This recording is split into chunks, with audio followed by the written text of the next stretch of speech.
What's up guys? Good morning mga kaludski. Sa video na ito ay magra-ride tayo at ira-ride natin ang bagong bili natin na bike. At ito siya. CFS LX7.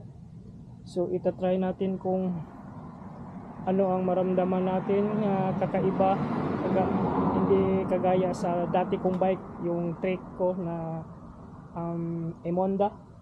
So ngayon itatry natin, first ride ko pa ito, so pakiramdaman natin kung ano ang kaibahan.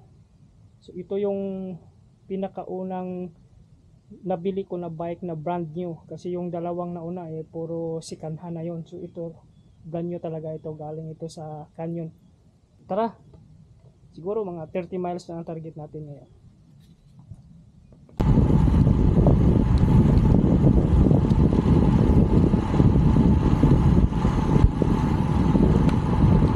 Yan mga kaludski, may 6 miles na tayo.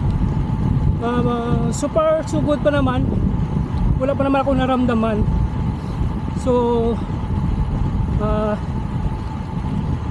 komportable ako, talagang i-respect itong bike na to.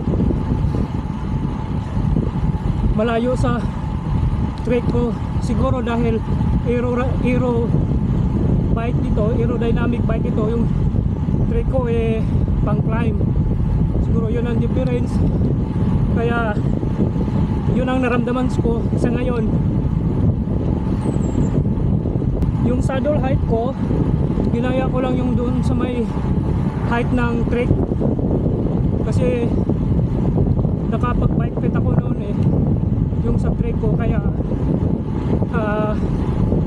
ano ko na lang, kinaka-update ko na lang. Pero kailangan ko talaga magpa-bike fit sa bike na ito. Iba talaga pag nag-bike fit ka.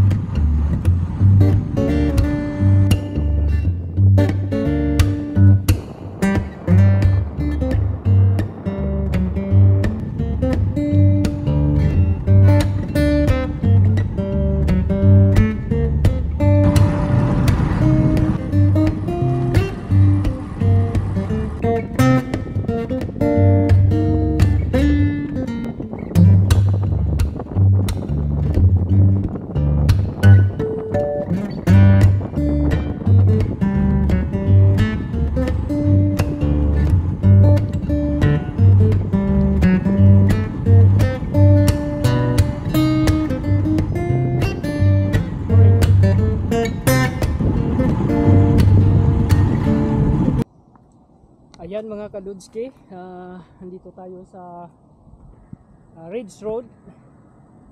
Dito tayo, hanggang dito muna lang tayo. May 30 miles na rin tayo pabalik hanggang sa bahay. So okay na yun. Ayun, ang size nito double extra small, kasi maliit tayo. 5'7" nata ako, 5'6" and a half yung height ko. So